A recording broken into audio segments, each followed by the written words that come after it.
ಈ ಉರಿ ಉರಿ ಬಿಸಿಲೊಳಗ ಇದೊಂದ್ ರೀತಿ ನಮ್ ದೇಹಕ್ಕ ಅಮೃತ ಅಂತಾನೆ ಹೇಳ್ಬೋದು ನೋಡ್ರಿ. ನಮಸ್ಕಾರ ಎಲ್ರಿಗೂ, ವೆಲ್ಕಮ್ ಟು ಅವರ್ ಚಾನಲ್. ಇದು ಆಹಾರವೇ ಆರೋಗ್ಯ. ನಾವು ತಿಂತಕ್ಕಂತ ಆಹಾರದಲ್ಲೇ ನಮ್ಮ ಆರೋಗ್ಯ ಇದೆ ಅಂತ ಹೇಳ್ತಾ, ಬರ್ರಿ ಇವತ್ತ ನಾನ್ ನಿಮಗ್ ತೋರಿಸ್ತಕ್ಕಂತ ರೆಸಿಪಿ ಬಂದ್ಬಿಟ್ಟು ಜೋಳದ ಹಿಟ್ಟಿನ ಅಂಬ್ಲಿ. ಜೋಳದ ಹಿಟ್ಟಿನ ಅಂಬ್ಲಿ ಮಾಡಕ್ ನೋಡ್ರಿ, ಇಲ್ಲಿ 1 ಕಪ್ ಅಷ್ಟು ಜೋಳದ ಹಿಟ್ಟು ತಗೊಂಡಿನಿ. ಬಟ್ ಅಷ್ಟು ಬೇಕಾಗಲ್ಲ. ಒಂದ್ 2 ಈರುಳ್ಳಿ, ಒಂದಿಷ್ಟು ಉಪ್ಪು, ಕೊತ್ತಂಬರಿ ಸೊಪ್ಪು, ಸ್ವಲ್ಪ ಮೆಣಸಿನಕಾಯಿ, ಜೀರಿಗೆ, ಅದಾದ್ಮೇಲೆ ಮಜ್ಜಿಗೆನ ತಗೊಂಡಿದ್ದೀನಿ ನೋಡ್ರಿ. ಮಜ್ಜಿಗೆ ಬಂದು ಸ್ವಲ್ಪ ಗಟ್ಟಿ ಮಜ್ಜಿಗೆ ತಗೊಂಡಿದ್ದೀನಿ ನಾನು ಇಲ್ಲಿ. ಯಾಕಂದ್ರೆ ಮಜ್ಜಿಗೆ ಮಾಡಿ ಇಟ್ಕೊಂಡಿದ್ದೆ. ಈ ಬ್ಯಾಸಗಿ ಟೈಮಿಗೆ ಮಜ್ಜಿಗೆ ಬೇಕು ನೋಡ್ರಿ. ಮೊಸರನ್ನ ಈ ರೀತಿ ಮಜ್ಜಿಗೆ ಕಡ್ದು ಇಟ್ಕೊಂಡಿದ್ದೀನಿ. ಬರ್ರಿ ಇವಾಗ ಮಾಡೋದು ಹೆಂಗಂತೇಳಿ ನೋಡೋಣ. ನಾನು ಇಲ್ಲಿ ಗ್ಯಾಸ್ನ ಆನ್ ಮಾಡ್ಕೊಂಡು ಒಂದು ಸಣ್ಣ ಬೊಗಣಿ ಇಟ್ಕೊಳತ್ತೀನಿ ನೋಡ್ರಿ. ಈ ಬೊಗಣಿ ಒಳಗ 1 ಗ್ಲಾಸ್ ಆಗೋಷ್ಟು ನೀರ್ ಹಾಕ್ರಿ. ಗ್ಲಾಸ್ ಮೀಡಿಯಂ ಸೈಜ್ ಇದ್ರೆ ಸಾಕು. ನೀವು ಎಷ್ಟು ಅಂಬ್ಲಿ ಮಾಡ್ಕೊಂತೀರಿ ಅದ್ರ ಮೇಲೆ ಡಿಪೆಂಡ್ ಆಗತ್ತಾ. ರುಚಿಗೆ ತಕ್ಕಷ್ಟು ಉಪ್ಪು ಹಾಕ್ರಿ. ಇಲ್ಲಿ ನಾನು 2 ಜನಕ್ಕೆ ಆಗುವಷ್ಟು ಮಾಡತ್ತೀನಿ. ಹಂಗಾಗಿ ಮತ್ತೆ ನಿಮ್ಗೆ ಅಳತಿನೂ ಹೇಳ್ತೀನಿ ನಾನು. ಇವಾಗ ಇದನ್ನ ಏನೈತಿಲ್ಲ ಒಂದು ಪ್ಲೇಟಿಂದ ಮುಚ್ಚಿಬಿಡೋಣ. ಈ ಸೈಡ್ ಬಂದು ಇಲ್ಲಿ ಹಿಟ್ಟನ್ನ ನಾನು ಕಲಸ್ಕೊಳಕ್ ತಗೊಂಡಿ ನೋಡ್ರಿ. 1 ಕಪ್ ತಗೊಂಡು ಅದ್ರೊಳಗ ಒಂದು 2 ಸ್ಪೂನ್ ಜೋಳದ ಹಿಟ್ಟು ತಗೊಳತ್ತೀನಿ. ನಿಮಗೆ ಅಳತಿ ಗೊತ್ತಾಯ್ತು ಅನ್ಕೋತೀನಿ. 2 ಸ್ಪೂನ್ ಜೋಳದ ಹಿಟ್ಟು ತಗೊಂಡ್ರೆ 1 ಗ್ಲಾಸ್ ನೀರ್ ಹಾಕೊಂಡ್ರೆ ಬರಾಬರಿ ಆಗತ್ತೆ. ಇದಕ್ಕೆ ಏನೈತಿಲ್ಲ ತಣ್ಣೀರ ಹಾಕೊಂಡ್ಬಿಟ್ಟು ಇದು ಪೂರ್ತಿಯಾಗಿ ಕಲಸ್ಕೋಬೇಕಾಗತ್ ನೋಡ್ರಿ. ಇದು ಬಂದು ಬಿಳಿ ಜೋಳದ ಹಿಟ್ಟು. ಮತ್ತೆ ಇದು ಬಾಳ ಈಸಿಯಾಗಿ ಮಾಡುವಂತದ್ದು.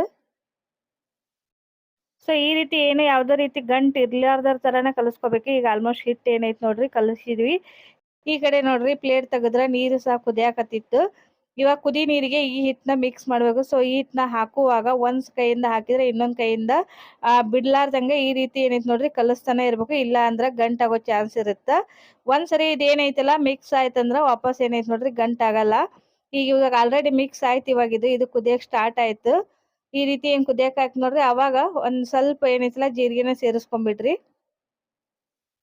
ಮತ್ತೆ ಇದಕ್ ನಾನು ಬೇಕಂದ್ರ ಶುಂಠಿ ನೀವು ಹಾಕೋಬಹುದು. ಶುಂಠಿ 1-2 ಬೆಳ್ಳುಳ್ಳಿ ಸೇರಿಸ್ಕೋಬಹುದು. ಬಟ್ ಈ ಬಿಸಿಲಿಗೆ ಸಿಕ್ಕಾಪಟ್ಟೆ ಬಿಸಿಲು ಐತ್ ನೋಡ್ರಿ. ಹಂಗಾಗಿ ನಾನು ಇದು ಸ್ವಲ್ಪ ತಂಪಾಗ್ಲಿ ಅನ್ನೋ ಸಲುವಾಗಿ, ನಮ್ಮ ಮನ್ಯಾಗ ಮಕ್ಕಳು ಸ್ವಲ್ಪ ಇಷ್ಟ ಪಡಲ್ಲ. ಹಂಗಾಗಿ ನಾನು ಹಾಕಂಗಿಲ್ಲ. ಶುಂಠಿ ಆಗ್ಲಿ ಬೆಳ್ಳುಳ್ಳಿ ಅಲ್ಲಿ ಏನು ಹಾಕಿಲ್ಲ.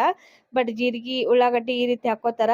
ಇದು ಕುದಿಯೋದೊಂದು 2 ನಿಮಿಷ ಕುದಿಸಿದ್ರೆ ರೆಡಿ ಆಗ್ಬಿಡುತ್ತೆ. ಭಾಳ ಟೈಮ್ ತಗೊಳಲ್ಲ. ಇವಾಗ ನಾನು ಗ್ಯಾಸ್ನ ಆಫ್ ಮಾಡ್ಕೊಂಡು ಸ್ವಲ್ಪ ಆರಾಕ್ ಬಿಟ್ಟಿದ್ದೆ. ಸ್ವಲ್ಪ ತಣ್ಣಗಾದ್ಮೇಲೆ ಇವಾಗ ಏನೈತಿ ನೋಡ್ರಿ ಮಜ್ಜಿಗೆ ಸೇರಿಸ್ಕೊರಿ. ಬಿಸಿ ಇದ್ದಾಗ ಮಜ್ಜಿಗೆ ಸೇರಿಸ್ಕೋಬೇಡ್ರಿ, ಒಡೆಯೋ ಚಾನ್ಸ್ ಇರುತ್ತ. ಈ ಮಜ್ಜಿಗೆ ಸೇರಿಸಿದ್ಮೇಲೆ ನನಗ್ ಅನ್ಸಾತೈತಿ ಇದು ಒಂದ್ ರೀತಿ ಹಾಲೇನೋ ಅನ್ನೋ ತರಾನ ಕಾಣ್ಸಾಕತ್ಬಿಟ್ಟೈತಿ. ನೋಡ್ರಿ ಇಲ್ಲಿ ಮಸ್ತ್ ರೆಡಿ ಆಯ್ತು. ಬಟ್ ಬಾಳ ಟೈಮ್ ಆಗಲ್ಲ. ಅವಾಗ್ಲೇ ಹೇಳ್ದಂಗ ಬ್ಯಾಸಗಿ ಟೈಮಿಗೆ ಇದೊಂದ್ ರೀತಿ ನಮ್ ದೇಹಕ್ಕೆ ಅಮೃತ ಅಂತಾನೆ ಹೇಳ್ಬೋದು. ಒಂಚೂರು ಮೇಲ್ ಇವಾಗ ಏನೈತಿಲ್ಲ ಕೊತ್ತಂಬರಿ ಸೊಪ್ಪನ್ನ ಸೇರಿಸ್ಕೊಂಡು ಇವಾಗ ನೋಡ್ರಿ ಕಲಸ್ಕೊಂಡ್ಬಿಟ್ರೆ ರೆಡಿ ಆಯ್ತು. ನಾವಿವಾಗ ಇದನ್ನ ಒಂದ್ ಬೌಲಿಗೆ ಹಾಕೊಳ್ಳೋಣ ಬರ್ರಿ.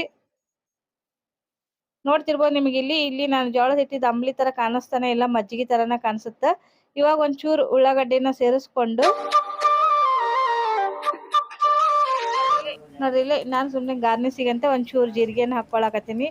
ಅದಾದ್ಮೇಲೆ ಸ್ವಲ್ಪ ಕೊತ್ತಂಬರಿ ಸೊಪ್ಪನ್ನ ಹಾಕೊಳಕತ್ತೀನಿ. ನೋಡಿದ್ರೆಲ್ಲ ಬಾಳ ಕಡಿಮೆ ಟೈಮ್ ಒಳಗೆ ರೆಡಿ ಆಗುವಂಥದ್ದು. ಮತ್ತೆ ಸೈಡ್ 1-2 ಫ್ರೈ ಮಾಡಿದ ಮೆಣಸಿಕಾಯಿ. ನಮ್ಮ ಉತ್ತರ ಕರ್ನಾಟಕ ಮಂದಿಗೆ ಸೈಡ್ ಮೆಣಸಿಕಾಯಿ ಇರ್ಲಿಕ್ಕ ನಡೆಯಂಗೆ ಇಲ್ಲ ನೋಡ್ರಿ.